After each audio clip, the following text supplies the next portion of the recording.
কোটি শুকরিয়া আদায় করছি যে মহান আল্লাহ রাব্বুল আলামিন আমাদেরকে রবিউল সানি মাসের দ্বিতীয় জুমা আদায় করার লক্ষ্যে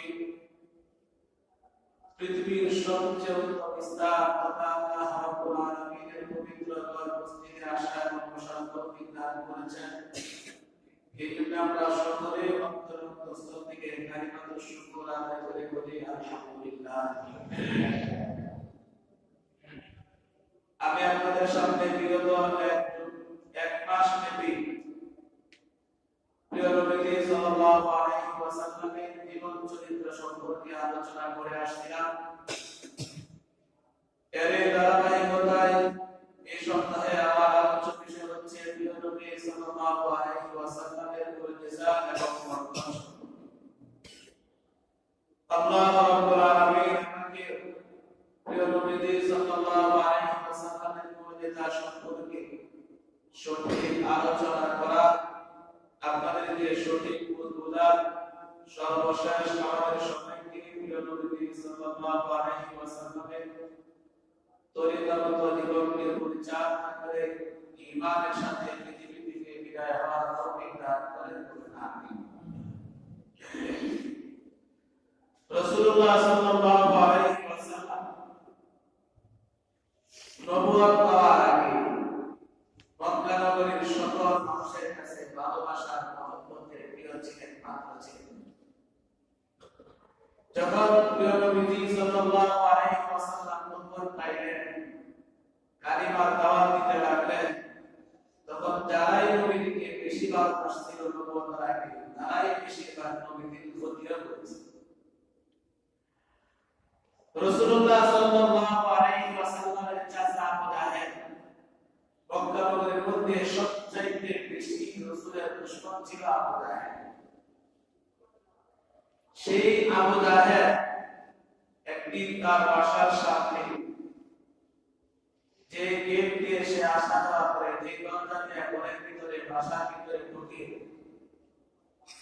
ওই দরজার সামনে বড় একটা গর্ত খনন করেছে।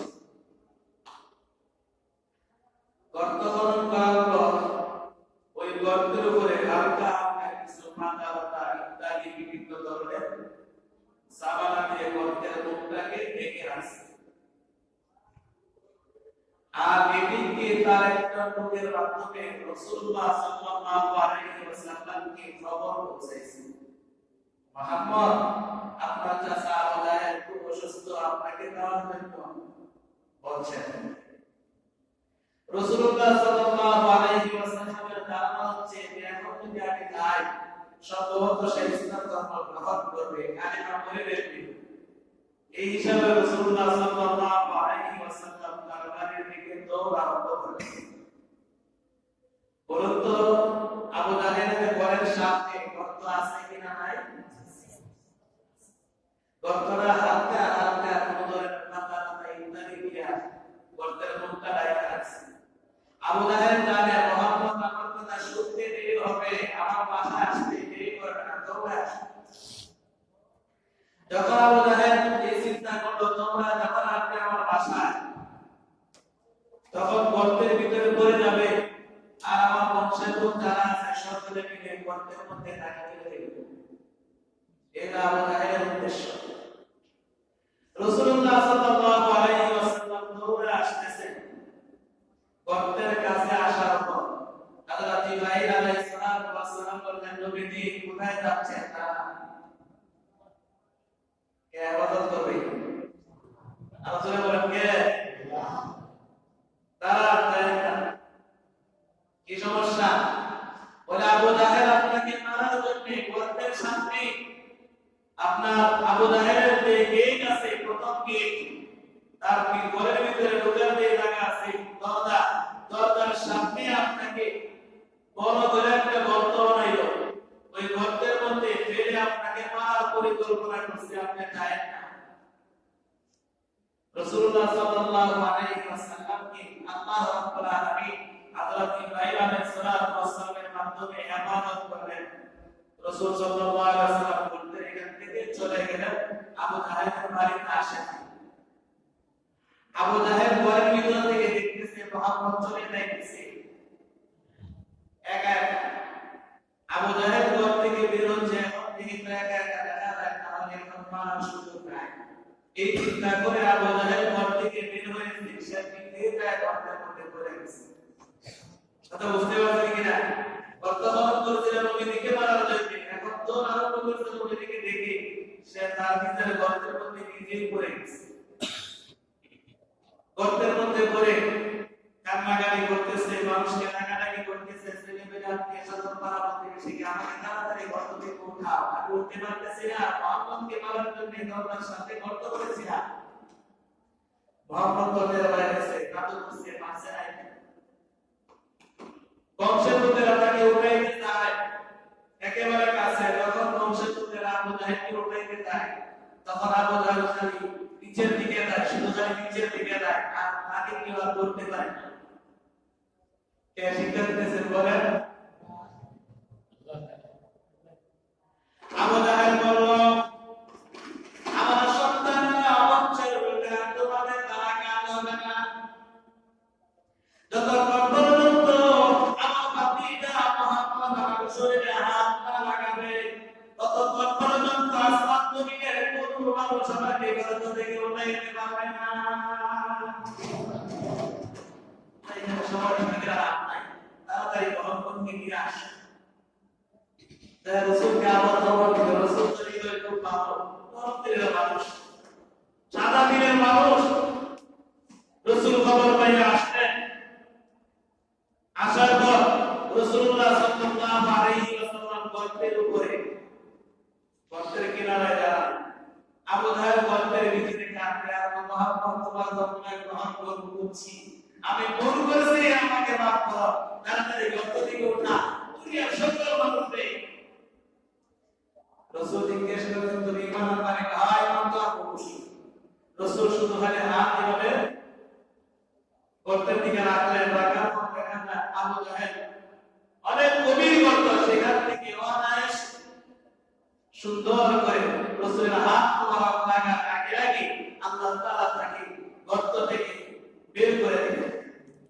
বের হওয়ার পর আবু জাহেল সর্বনাশ, মানে তো বড় জাদু আপনাকে দিয়েছিলাম, থেকে জাদু নবীর হাতের বরকত, নবীর হাতের বরকত। খাতামাল্লাহু আলা কুলুবিহি, খাতামা শব্দের অর্থ চিহ্ন মারা, তাদের অন্তরের মধ্যে, চোখের মধ্যে, কানের মধ্যে চিহ্ন মেরে দিতেন, এটা কামেরা মারা। যত ধরনের কোনো কোনো জায়গায় কেন কথা বুঝছেন? ঠিক নবীর হাত লাগার সঙ্গে সঙ্গে সে নিজে অনায়াসে গর্ত থেকে বের হচ্ছে, তারপরে মানার সুযোগ তার হয় না। কিন্তু আবু বকরকে কোনো মর্যাদা দেখানো হয় না, বলছে তার আমার কোনো কাজ করতে চাইলে মুসলমান। রাসূলুল্লাহ সাল্লাল্লাহু আলাইহি ওয়াসাল্লামের সাহাবী হযরত জাবির রাদিয়াল্লাহু তাআলা আনহু বলেন, হুদাইবিয়ার সন্ধির সময় আমরা সাহাবায়ে কেরাম ছিলাম, সন্ধি চুক্তি মানা হয়ে গেছে, আমাদের খাবার দাবার পানি পানি সব বন্ধ হয়ে গেছে, কিছু নাই, খাবারের পানিও নাই, ব্যবহারের পানিও নাই, উপস্থিতের পানিও নাই। রাসূলের কাছে গিয়ে বললাম, ইয়া রাসূলুল্লাহ, আমাদের তো কোনো পানি নাই, পানির কোনো ব্যবস্থা করে দিন, আমাদের সময় হয়ে গেছে। রাসূল বললেন, সাহাবীরা আমাদের কাছে কোনো চামড়ার পাত্র থাকলে নিয়ে আসো। রাসূলের কাছে সাহাবায়ে কেরাম চামড়ার একটা পাত্র নিয়ে আসলেন, আনার পর নবীর হাত মুবারক চামড়ার পাত্রের ভিতরে এইভাবে রাখলেন, রাখার পর হাতের বাকি জর্দার মতো পানি বের হওয়া আরম্ভ হচ্ছে। নবীর হাতের বরকত। সাহাবী বলেন, ওই দিন আমরা ১,৫০০ সাহাবী ছিলাম। কত হাজার? বলে বলুন, ১,৫০০ সাহাবায়ে কেরাম নবীর হাত মুবারক থেকে যে পানি বের হয়েছিল, ওই পানি দিয়ে আমরা ওযু করেছি, গোসল করেছি, নিজেদের নিত্য প্রয়োজনীয় কাজে আমরা ব্যবহার করেছি। ও নবীর সাহাবায়ে কেরাম, যদি আমাদের কাছে লক্ষ লক্ষ সাহাবায়ে কেরাম উপস্থিত থাকতেন, সকলের জন্য পানি যথেষ্ট হয়ে যেত। এরকম মুজিজা হযরত আদম আলাইহিস সালাম থেকে মুহাম্মদুর রাসূলুল্লাহ সাল্লাল্লাহু আলাইহি ওয়াসাল্লাম পর্যন্ত কোনো নবীকে দেওয়া হয় নাই। পাথর থেকে পানি বের হয়েছে, অনেক মুজিজা আছে, পাথরের সাথে পানির সম্পর্ক আছে, কিন্তু হাতের সাথে পানির কোনো সম্পর্ক নাই। রাসূলুল্লাহ সাল্লাল্লাহু আলাইহি ওয়াসাল্লামের সাহাবী হযরত আলী রাদিয়াল্লাহু তাআলা আনহু যুদ্ধের ময়দানে গেলেন। যুদ্ধের ময়দানে যাওয়ার পর চোখের মধ্যে আঘাত, চোখ ব্যথা করতেছে, ডাক্তারের কাছে যাওয়া দরকার। রাসূল সাল্লাল্লাহু আলাইহি ওয়াসাল্লামের কাছে খায়বার বিজয় হওয়ার পর সাহাবায়ে কেরাম হযরত আলী রাদিয়াল্লাহু তাআলা আনহু নিয়ে গেলেন। রাসূল সাল্লাল্লাহু আলাইহি ওয়াসাল্লাম হযরত আলীর চোখের মধ্যে আস্তে করে একটা ফু দিলেন। ফু দেওয়ার পর দেখা যায় হযরত আলী রাদিয়াল্লাহু তাআলা আনহুর চোখ ভালো হয়ে গেছে। সুবহানাল্লাহ। সে আলী রাদিয়াল্লাহু তাআলা আনহুর এত ভালো হয়েছে, আমার আরো একটা চোখ ভালো ছিল, তার চেয়েও ভালো হয়ে গেছে। নবীদের ফুরবত, নবীর একজন সাহাবী হযরত রাবি ইবনে হাবিব রাদিয়াল্লাহু তাআলা আনহু, উনি বলেন আমি একদিন নবীর বাড়িতে গেলাম মেহমান হইতে। তাই দেখি নবীর বাড়িতে গোশতের তরকারি রান্না বান্না হইছে, খুব মজাদার খাবার। আমি গোশতের পাতিলের কাছে দাঁড়ানো, সাহাবায়ে কেরাম গোশত রান্না করতেছে। হঠাৎ করে একটা চর্বি জাতীয় গোশতের টুকরা আমার খুব বেশি পছন্দ হয়েছে, সেই গোশতের টুকরাটা আমি খেয়ে দিচ্ছি। কেউ করার পর দেখা যায় আমার পেটের মধ্যে সমস্যা আসতে ব্যস্ত। বহুত ওষুধ খাইলাম, চিকিৎসা করলাম, কাজ হয় নাই, পেটের সমস্যা আর দূর হয় না। কয় টুকরা মাত্র? এক টুকরা। হযরত রাবি ইবনে খাদিজ রাদিয়াল্লাহু তাআলা আনহু বলেন আমি নবীর দরবারে যাইয়া বললাম ইয়া রাসূলুল্লাহ ইয়া হাবিবাল্লাহ, ওগো নবী, উম্মতির আপনার বাড়িতে আমার খাবারের দাওয়াত ছিল, আপনার বাড়িতে সাহাবায়ে কেরাম গোশত রান্না করেছিলেন, একটা চর্বি জাতীয় গোশতের টুকরা রেখে আমার বড় মহব্বত করেছিল, বড় পছন্দ হয়েছিল, মন চেয়েছিল খাওয়ার জন্য। আমি ওই চর্বি জাতীয় গোশতের টুকরা রেখে ফেললাম। যেদিন থেকে গিয়েছি ওই দিন থেকে আজ পর্যন্ত আমার পেটের সমস্যা দূর হয় না। ডাক্তারের কাছে যায়, ডাক্তার ওষুধ করতে পারে না। এখন সর্বশেষ আপনার কাছে সমাধানের জন্য আসলাম, ব্যাপারটা কি? নবী বলেন আপনি তুমি যে গোশতের টুকরা রেখেছিলে, ওই গোশতের টুকরার মধ্যে 7 জন ব্যক্তির রক্ত লেগেছিল। বুঝলেন? গোশতের টুকরাতে তুমি খাইলা, ওই গোশতের টুকরার মধ্যে 7 ব্যক্তির রক্ত আছে। হাদিসের মধ্যে আসছে আল্লাহু আকবার, আরেক হাদিসে আসছে আইয়ু আকবার, নজর লাগা সত্য, নজর লাগা কি? চোখ লাগা সত্য। সাবি ব্যক্তির নজর লাগার কারণে তোমার পেটের মধ্যে সমস্যা সৃষ্টি হয়েছে। তুমি কি বললে এবার তোমার পেটটা খুলে আমার কাছে নিয়ে আসো। ওই সাবি পেট খুলে নবীর হাতের কাছে রাখলেন। নবীর হাত দিয়ে এইভাবে ধরতে রাখলেন, আর সঙ্গে সঙ্গে ওই গোশতের টুকরা বের হয়ে যায়। এখন আর অসুস্থ আছেন? ওই সাহাবী বলেন ওই দিন থেকে নিয়ে মরার আগ পর্যন্ত পেটের জন্য আমার কোনো চিকিৎসা করতে হয়, কোনো ডাক্তারের কাছে যাইতে হয় নাই। নবীর হাত মোবারকের বরকতে এই বস্তুটা আমার পেটে ছিল, সেটা তো বের হচ্ছে। আর জীবনের জন্য আমার পেটের অত্যন্ত রোগ ভালো হয়েছে। নবীর হাতের বরকত। রাসূলুল্লাহ সাল্লাল্লাহু আলাইহি ওয়াসাল্লামের সাহাবী খাতিমুন নবিয়্যিন হযরত আনাস ইবনে মালিক রাদিয়াল্লাহু তাআলা আনহু নামদার হযরত উম্মে সুলাইম রাদিয়াল্লাহু তাআলা আনহু। উম্মে সুলাইম আনাস ইবনে মালিক রাদিয়াল্লাহু তাআলা আনহু নামদার উম্মে সুলাইম রাদিয়াল্লাহু তাআলা আনহু। ওনার বাড়ি রাসূলের বাড়ির পাশেই ছিল। উনি বকরি লালন পালন করতেন। ওই জামানায় বকরির মাল খুব বেশি ছিল। উম্মে সুলাইম রাদিয়াল্লাহু তাআলা আনহু বকরির দুধ রেখে রেখে প্রত্যেকদিন কি বানাইতেন? কি বানাইতেন? কি? ওই জামানার মানুষের কি দিয়ে তরকারি বানাইতো। মক্কা নগরীতে এখনো কি খুব বেশি করে খাওয়া হয়, বিভিন্ন ধরনের রুটি দেয় না, কি দেওয়া হয়। সে উম্মে সুলাইম রাদিয়াল্লাহু তাআলা আনহা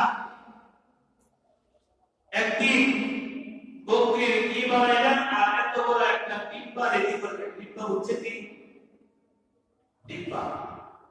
প্রত্যেকটি অল্প অল্প করে টিপার মধ্যে কি রাখেন আর মনে মনে নিয়ত করে এই টিপা পড়ার পর আমি নবীকে এক টিপা কি হাদিয়া দান করব। একদিনে তো টিপা ভরবে না, দীর্ঘদিনে সাহাবাদের দুধ গ্রহণ করবে, আস্তে আস্তে একটি টিপা দান করবে। একদিন টিপা বন্ধ হয়ে গেল। সেই উম্মে সুলাইম রাদিয়াল্লাহু তাআলা আনহা একজন পালক মেয়ে ছিল, পালক ওদের মেয়ে, তার মেয়ে আরেকজনের বাড়ি থেকে মেয়েকে লালন পালন করে, আর পালক মেয়ে উম্মে সুলাইম রাদিয়াল্লাহু তাআলা আনহা পালক মেয়েকে বলল, শোনো, এই যে টিপা দেখা যায় এর মধ্যে প্রত্যেক কি রাখা আছে ওদের কি, তুমি বিশ্বনবীর কাছে যাইয়া আমার সালাম দিবা আর আমি হলাম আনাসের মা আর পরিচয় দিয়া বলবা নবী কি আপনাকে আনাসের আম্মা উম্মে সুলাইম এক টিপা কি হাদিয়া দান করেছে। ওলামায়ে কেরামকে হাদিয়া দেওয়া সুন্নাত, পাইছেন কি নেওয়া সুন্নাত, রাসূল বলেছে। রাসূলের কাছে পালক মেয়ে নিয়ে গেল এক টিপা কি হাদিয়া, রাসূলের হাত মোবারক দিয়ে খুললেন। আপনার বাসা থেকে কেউ কি নিয়ে যাবে কিছু নিয়ে না, আপনি বলে দেখবেন কি রাসূল খুললেন। এরপরে অন্যান্য বিবিদেরকে বললেন, তোমরা এটি দিয়ে তোমাদের তরকারি পাকাও আর তোমাদের একটা সামা পাত্র নিয়ে আসো, ওই পাত্রের মধ্যে এটা রেখে দাও আর আনাসের মা উম্মে সুলাইমের পাত্রটা তার বাড়িতে পৌঁছে দাও। সেই পালক মেয়ে নবীর বাড়িতে গিয়ে আরেক পাত্রের মধ্যে যে পাত্র নিয়ে গেছিল ওই পাত্রটা খালি নিয়ে আসছে নাকি বড়া খালি। যাইয়া দেখেন উম্মে সুলাইম রাদিয়াল্লাহু তাআলা আনহা ঘরের ভিতরে নাই, কোথাও কাজে গেছেন। পালক মেয়ে তালাশ না করে ওই টিপাটাকে একটা খুঁটির সাথে তবে বলতে আসে, খুঁটির সাথে রশি দিয়ে লাগাইয়া বাইন্দা আছে, খুঁটির মধ্যে টিপা খালি। উম্মে সুলাইম রাদিয়াল্লাহু তাআলা আনহা কাজ শেষ করে যখন ঘরের ভিতরে আসবেন, আসার পর দেখা যায় যে খালি টিপা থেকে যে টিপাটা পিলারের মধ্যে বাঁধা ছিল ওই টিপা থেকে টিপা ভরপুর হয়ে ফুটা ফুটা কি বলতেছে, আওয়াজ দিয়ে বলছে সুবহানাল্লাহ। বলুন তো কি কি খালি ছিল না ভরা ছিল? উম্মে সুলাইম রাদিয়াল্লাহু তাআলা আনহা দেখলেন এর কত বড় ব্যাপার। ইয়া রব, বললাম নবীকে নিয়ে হাদিয়া দিয়ে আসতেছে, দিয়ে আসে না, এখনো কি হয়ে গেছে? আসলে কি মেয়ে দিয়ে আসে নাকি দিয়ে আসে না? উম্মে সুলাইম বলেন, তোমাকে আদেশ দিলাম কি তুমি দিতে পারে হাদিয়া দেওয়ার জন্য, যাও না কেন? রাগ বেশি। উম্মে সুলাইমের কাছে ওই মেয়েটা জবাব দিল, শুনেন আপনারা, আমি নবীর দরবারে দিয়ে আসছি আল্লাহর কসম করে কথা হয়েছে না, চলো পাশের যায় নবীর দরবারে না জিজ্ঞাসা করি নবীকে কি দিছি কিনা। উম্মে সুলাইম তার পালক মেয়েকে নিয়ে নবীর দরবারে গেলেন। ইয়া রাসূলুল্লাহ, ইয়া হাবিবাল্লাহ, আগর নবী, আমি উম্মে সুলাইম আপনার বাসাতে আগমন করেছি। নবীজি, আমার পালক মেয়ের মাধ্যমে আপনার বাড়িতে কি পৌঁছাইছিলাম, পাইছেন কিনা? নবীজি বলেন, হ্যাঁ আমি পেয়েছি। এবার উম্মে সুলাইম বলেন, নবীজি কি তুমি পেয়ে থাকেন আমাকে বলবো তাহলে কারণটা কি? নবীজি বলেন, উম্মে সুলাইম তুমি নবীজিকে দাওয়াত দিয়ে যাওয়াই না, এবার আল্লাহ তাআলা তোমাকে দাওয়াত দিয়ে যাওয়াবে। তুমি নবীজিকে মহব্বত করে কি পাঠাইছো আমার দরবারে, আসমান জমিনে সকল ফেরেশতা আগে আগে আসে, এবার আল্লাহ তাআলা এবার উম্মে সুলাইমকে আগে নিয়ে দেখা। উম্মে সুলাইম, এবার তুমি বাড়িতে যাইয়া ওই পাত্রটা থেকে তোমার প্রতিবেশীর পাড়া প্রতিবেশী যারা আছে সকলকে বর্তন করে দাও। উম্মে সুলাইম রাদিয়াল্লাহু তাআলা প্রতিবেশী সকলকে বর্তন করে দিলেন। অল্প পরিমাণ কি রেখে দিলেন, আবার ওই টিপাটা পিলারের মধ্যে রেখে দিলেন। উম্মে সুলাইম বলেন, আবার দেখা যায় টিপা বর্তন হয়ে গেছে, বলেন সুবহানাল্লাহ। শুধু তা না, 2 মাস পর্যন্ত ওই জানি টিপার কি দিয়ে তাড়াতাড়ি ভাগ করেছে। 2 মাস বলা টিপা হারি টিপা, এখন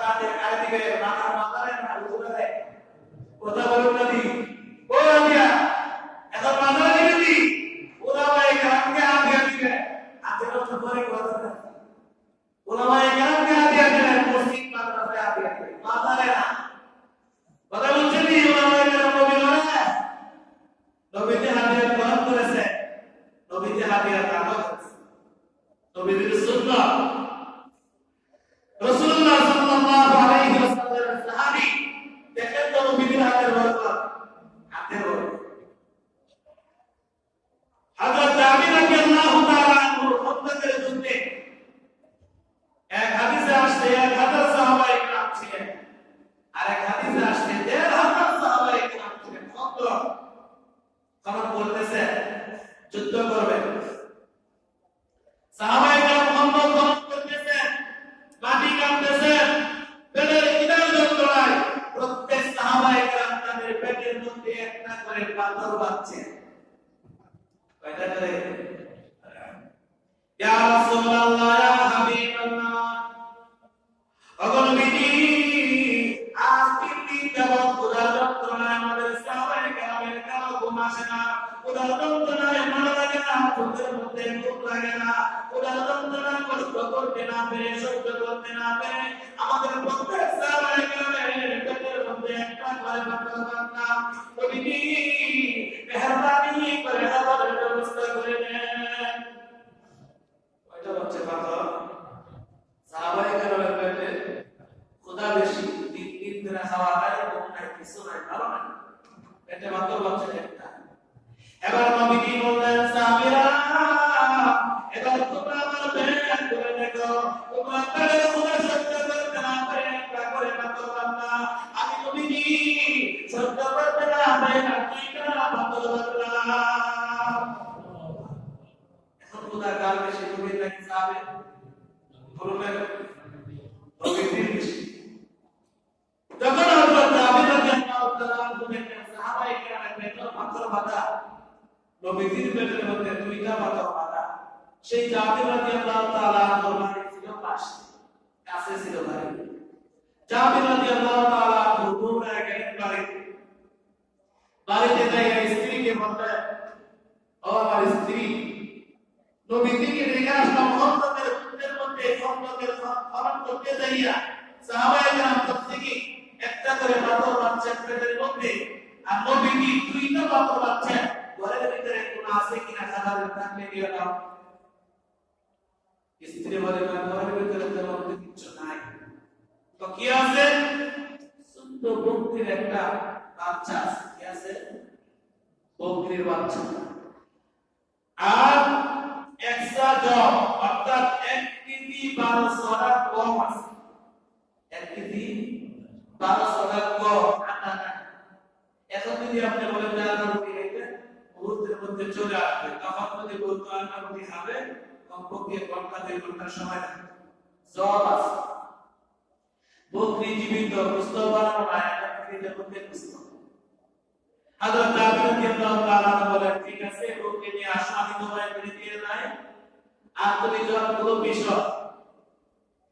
বকরিও জবাই করলেন, গোশত বানাইলেন, জব পিষতেছে। স্বামী স্ত্রী দুইজনে মিলে পরামর্শ করলেন, খাবার তো কম দেখা যায়, এখন নবীজি সহ কয়জনকে দাওয়াত দেওয়া যায়, খাবার তো কম, 1 কেজি 1200 জব, তাহলে গম আর আটার মতো হবে। স্ত্রী সাহাবীকে বললেন, শুনেন, যাই বলবেন 14 জন অথবা 15 জন মানুষ আমার বাড়িতে দাও। সাহাবায়ে কেরামের সংখ্যা কত ছিল? 1000 অথবা 1500, 1000 অথবা 1500, সকলের একই হালত। নবীজির সাহাবী স্ত্রী বলল, নবীজিকে যাইয়া বলবেন, নবীজি আপনি সহ 14 জন অথবা 15 জনের খাবারের ব্যবস্থা আমি জাফরের বাড়িতে রেখে দিই। এসে দাও দিন না, স্ত্রী শিখে গেছে। হযরত জাবির রাদিয়াল্লাহু তাআলা আনহু নবীজির দরবারে গেলেন, ইয়া রাসূলুল্লাহ, ইয়া হাবিবাল্লাহ, ওগো নবীজি, আপনি সহ 14 জন অথবা 15 জন ব্যক্তির খাবারের ব্যবস্থা আমার বাসাতে করেছি, মেহেরবানি করে আমার বাড়িতে আপনি আগমন করুন। নবীজি হযরত জাবির রাদিয়াল্লাহু তাআলা আনহু তাওয়াক্কুল সকল খন্দকের সাহাবায়ে কেরামকে ডাকতে বললেন, ও খন্দকের সাহাবায়ে কেরাম, খন্দকবাসী তোমাদের সকলকে আমার জানের দাওয়াত দিয়েছে। দাওয়াত দেওয়ার অবসরে দাওয়াত করতে হযরত জাবির রাদিয়াল্লাহু তাআলা শুনতে মাথা নষ্ট। আপনারা মাথা ঠিক রাখবেন, কোন নজরের খাবার দেওয়া যায়, নবীজি বুঝলেন শুধু মাথা বুঝতে পারেনি যে কিতাবের মধ্যে আসছে এই কথা শিক্ষা করে শুরু করছে আপনার তাবিন কি আমার পারেনি।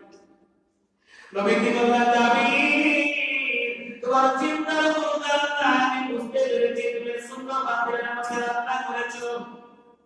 ও নবী আমি তোমাকে দুইটা ওয়াদা করাই, এক নম্বর হলো তুমি বাড়িতে সর্বপ্রথম তাইয়া তুমি ডাক না করবে না, বাতিলের ডাক না বলতে পারবে না। দুই নম্বর যখন তুমি সাহাবায়ে কেরামকে খানা খাওয়াইতে শুরু করবা বাতিলের ডাক না করে দেখবা কি পরিমাণে আছে। আর আমি দেওয়ার আগ পর্যন্ত বাকি চূড়া থেকে নামাইতে পারবে না। নবীদের সাহাবায়ে কেরাম নবীর প্রতি বিশ্বাস ছিল না।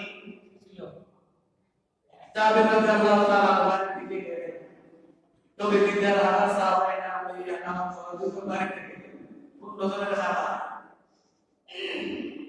রাসূলুল্লাহ সাল্লাল্লাহু আলাইহি ওয়াসাল্লাম বাড়িতে বলেন জাবির বাতিল নিয়ে আসো, রুটি নিয়ে আসো। বাতিল নিয়ে আসলেন, রুটিও নিয়ে আসলেন। আর নবীজির জিহ্বা থেকে লাগান বড় বাতিলের ভিতরে আর রুটির মধ্যে লাগাই দিলেন। আর বললেন জাবির এবার তুমি তোমার ইচ্ছা মতো যে পরিমাণের খাইতে পারে সাহাবায়ে কেরাম নিতে থাকো, খবরদার একটা করে দেখবে না কি পরিমাণের আছে। আওয়াজ কেমন সুবহানাল্লাহ।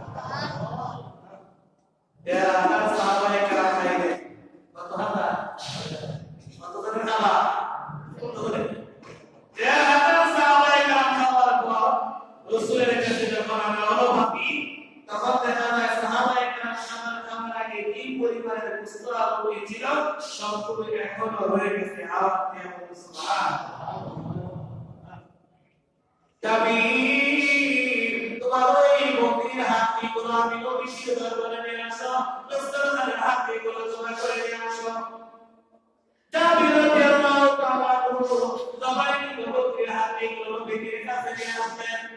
সাহাবায়ে কেরাম গোশত দিয়ে চলে গেলেন। হাড্ডিগুলো জীবিত নাকি মৃত? মৃত। নবীজি ওই হাড্ডিগুলো জমা করে আল্লাহর দরবারে মুনাজাত করবেন।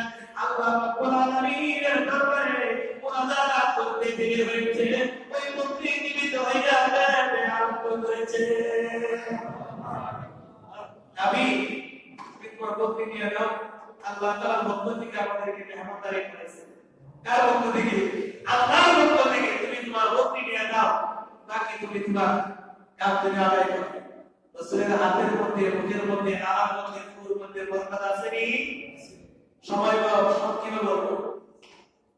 হযরত সালমান ফারসি রাদিয়াল্লাহু তাআলা সাহাবায়ে কেরামের মধ্যে সবচেয়ে লম্বা হায়াত পেয়েছেন তিনি সাহাবী, ওনার নাম হলো হযরত সালমান ফারসি রাদিয়াল্লাহু তাআলা। এক বর্ণনায় আসছে, প্রসিদ্ধ বর্ণনায় 250 বছর বয়স। কত? 250 বছর। আরেক বর্ণনায় পাওয়া যায় 350 বছর হায়াত পেয়েছে।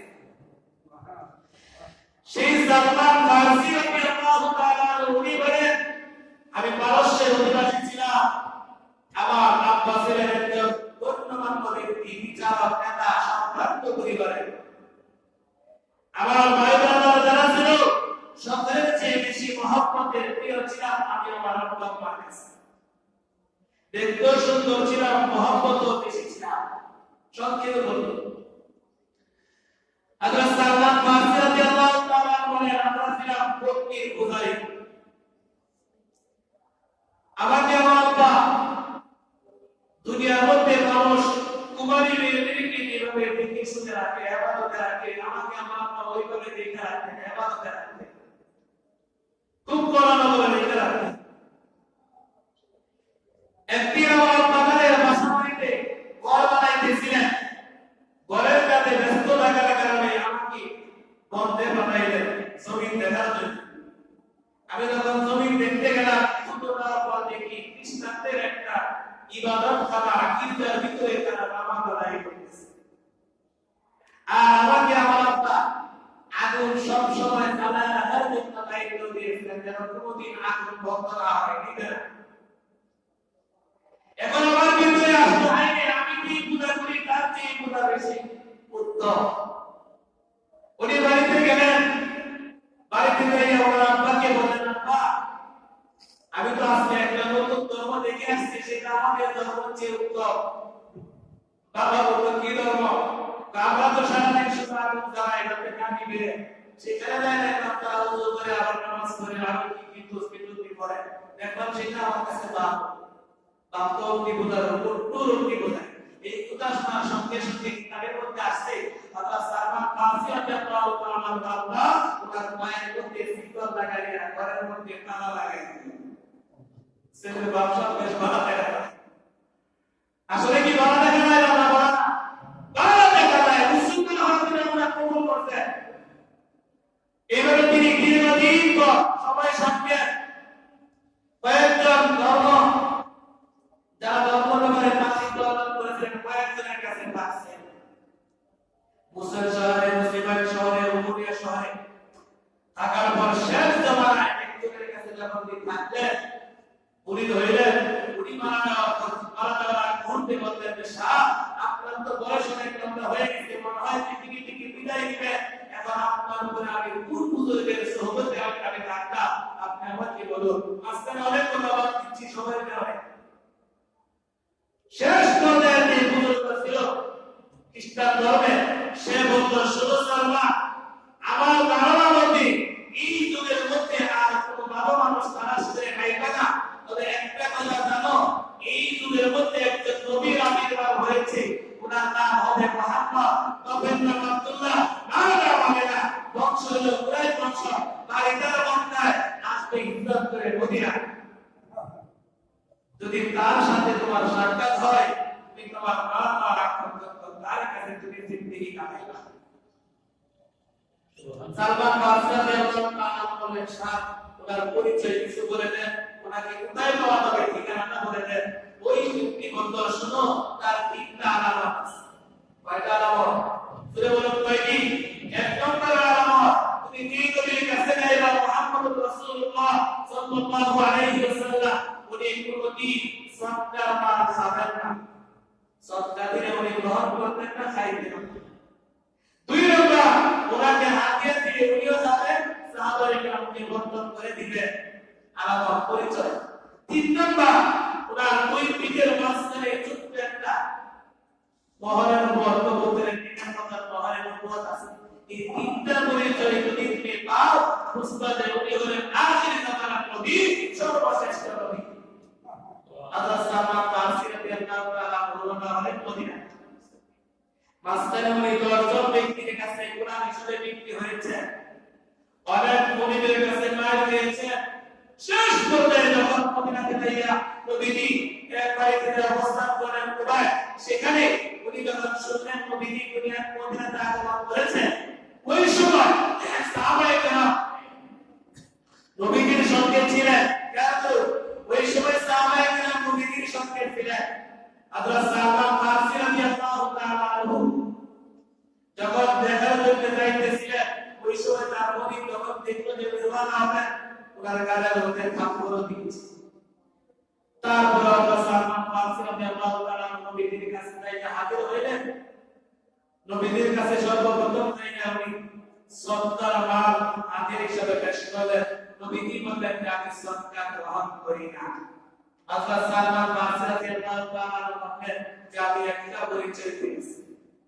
দুই নম্বর, কিছুদিন পর নবীজির কাছে যাইয়া হাতে নিলেন, নবীজি আপনার জন্য হাতে আসছি। নবীজি হাতে গ্রহণ করলেন।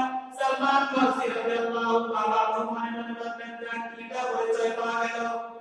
আবার কিছুদিন পর দেখা যায় মদিনাতে জান্নাতুল বাকির কাছে একজন মানুষ, একজন সাহাবী দুনিয়া থেকে বিদায় নিয়েছেন। নবীজি ওই বাকি নামক কবরস্থানে গেলেন। কবরস্থ ব্যক্তিকে কবরস্থান করার জন্য জানাজা শেষ, সাহাবায়ে কেরাম চতুর্দিকে বসা, নবীজি সাহাবায়ে কেরামের মাঝখানে বসা। এবার সালমান ফারসি রাদিয়াল্লাহু তাআলা বলেন, দুইটা পরিচয় পেয়েছিস, তিনি হয়তো মুহাম্মদ নবী হবেন, আর একটা পরিচয়, ওই পরিচয়টা হলো বড়, সেটা কিভাবে দেখা যায়? সালমান ফারসি রাদিয়াল্লাহু তাআলা একটা নবীর সামনে দিকে আসেন, আবার তার দিকে যান, আবার তার দিকে দিকে যান পিছনে না চতুর্দিকে চক্কর দেন নবীজি বুঝতে পেরেছেন সালমান আমার মহরের মুখ দেখতে চায় এবার নবীজি রাসূলুল্লাহ সাল্লাল্লাহু আলাইহি ওয়াসাল্লামের গায়ের মধ্যে চাদর ছিল ওই চাদর কোরআন সরাই দিলেন আল্লাহ সালমান রাদিয়াল্লাহু তাআলা আনহু পিঠের মধ্যে মহরের মুখ দেখে নবীজি গায়ের একেবারে দয়া করা মহরের মুখের মধ্যে চুমকে চুলের মাঝে ছেড়ে দিয়ে কাঁদতেন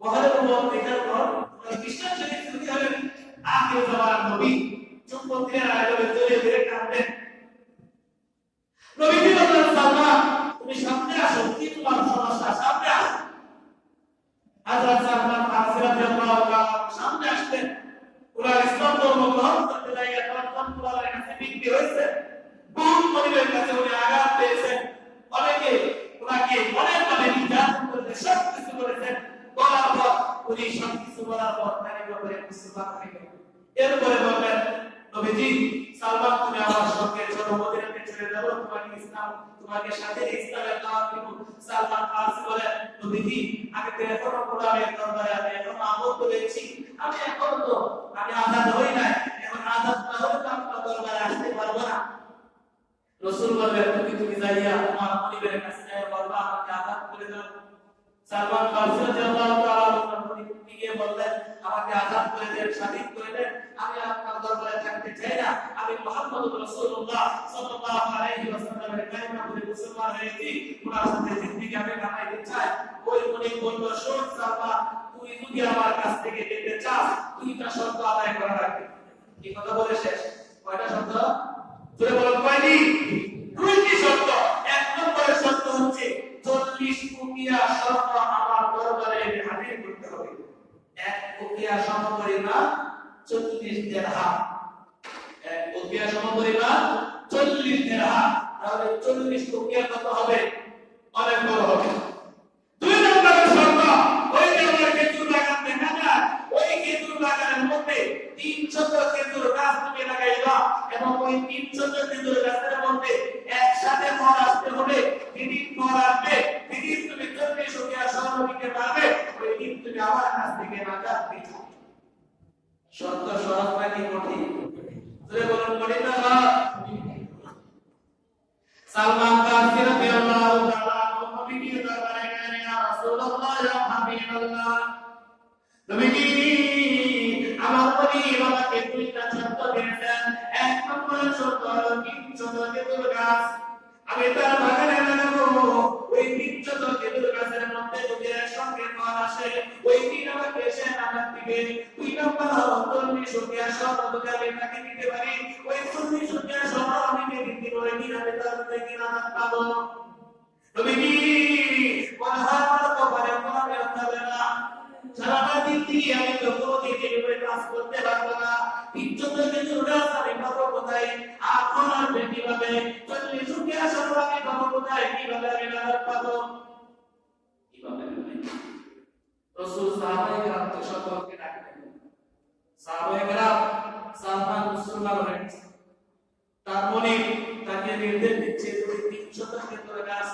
বাগানের মধ্যে লাগাইতে পারে আর ফল ধরে তাহলে সে নাজাত পাবে তোমরা যে যতটা পারো 5টা 10টা 20টা 30টা করে খেজুরের চারা দিয়ে আমার সালমানকে তোমরা সাহায্য করো সালটা উঠাইতেছে সালটা বলো নবীদের সুন্নাত কোনো ভাই কারণ সালটা উঠাই কেন ওই যে সালটা করতেছে নবীজি সাহায্য করো সকল সাহাবায়ে কেরাম 300 মিনিট করে দিলেন সালমান ফারসি রাদিয়াল্লাহু তাআলা নবী কি বলেন তুমি এবার তোমার মনিবের বাগানে যাইয়া মাটি গরম করো মাটি গরম করা শেষ নবীজি গাছ লাগাইতেছেন সাহাবী হযরত ওমর ফারুক রাদিয়াল্লাহু তাআলা আনহুর সাথে সবগুলো খেজুরের গাছ লাগানো শেষ এক বছরও পার হয় নাই এক বছরের ভিতরে সবগুলো খেজুরের চারার মধ্যে 300 চারার মধ্যে একটা চারা মরেও সবগুলো জীবিত 300 চারা একসঙ্গে সবগুলোর মধ্যে ফল দেওয়া আরম্ভ করেছে বলে বলুন সুবহানাল্লাহ একটা চারার মধ্যে ফল আসে না তাহলে 299টাই ফল আসছে খেজুরের ফল বাংলাদেশের আসে বিশ্বের কোন জায়গায় এরকম নদী নাই এই বছর খেজুরের চারা লাগাইছে না এক বছরের ভিতরে ফল হবে নাই তারা করে দেখা যায় বাগানের মধ্যে একটা 399টা চারার মধ্যে ফল আসছে কারণ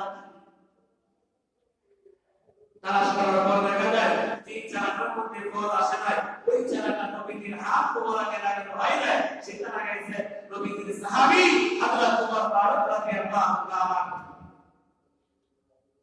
রাসূল সাল্লাল্লাহু আলাইহি ওয়াসাল্লাম ওই চারাটা উঠাইলেন, ওটা এক জায়গায় নিজের হাতে লাগাইলেন, ওই চারাটাও সেই চারার সঙ্গে ফল দিতে আরম্ভ করেছে। নবীজির হাতের বরকত। দুই নম্বর, নবীজির শেষ নবীজির কাছে ছোট্ট একটা মুরগির ডিমের মতো ছোট্ট একটা স্বর্ণের চাকা আসছে। নবীজি এবার সালমানকে বললেন, সালমান তুমি এই স্বর্ণের চাকাটা নিয়ে তোমার মনিবের সামনে 40 টুকরা স্বর্ণের মোকাবেলায় ওজন দিয়ে দেখো, যদি সমান হয়ে যায় তোমাকে নাজাত দিয়ে দিবে, যদি সমান না হয় তাহলে তোমার আশার দরকার নাই। সালমান বলে, ইয়া রাসূলুল্লাহ, ছোট্ট একটা মুরগির ডিমের সমপরিমাণ স্বর্ণ কি 40 টুকরা স্বর্ণের সমান হবে? রাসূল বলেন, তুমি নিয়ে যাও। উনি যাইতে চাইতেছেন, আল্লাহ এই প্রশ্নটা করেন। আরেক বর্ণনা আসছে রাসূলুল্লাহ সাল্লাল্লাহু আলাইহি ওয়াসাল্লাম ওই স্বর্ণের চাকাটাকে পুরো জিহ্বার মধ্যে লাগাইয়া এভাবে উড়ন করে বরকতের দোয়া করেন। দেখা যায় হযরত সালমান ফারসি রাদিয়াল্লাহু তাআলা আনহু ছোট্ট একটা মুরগির ডিমের সমপরিমাণ স্বর্ণের চাকাটা এক পাল্লায় রাখলেন, আর 40 টুকরা স্বর্ণ আরেক পাল্লায় রাখলেন। ওজন দেওয়ার পর দেখা যায় দুটো সমান হয়ে গেছে। জোরে বলুন সুবহানাল্লাহ। নবীজির হাতের বরকত। আল্লাহ রাব্বুল আলামিন আমাদের সবাইকে প্রিয় নবী সাল্লাল্লাহু আলাইহি ওয়াসাল্লামের পুরোপুরি তরিকা অর্জন করে মহব্বত অর্জন করে জীবনকে পরিচালনা করার তৌফিক দান করেন। সর্বশেষ ঈমান এবং আমলের সাথে যতদিন আমরা থাকবো আমাদেরকে লাগায় রাখেন এবং ঈমানের সাথে আমলের সাথে পৃথিবী থেকে বিদায় হওয়ার তৌফিক দান করুন। আমিন। ওয়া আলহামদুলিল্লাহি রাব্বিল আলামিন। সুবহান রাব্বিকা রাব্বিল ইজ্জাতি আম্মা ইয়াসিফুন ওয়া সালামুন আলাল মুরসালিন ওয়া আলহামদুলিল্লাহি রাব্বিল আলামিন।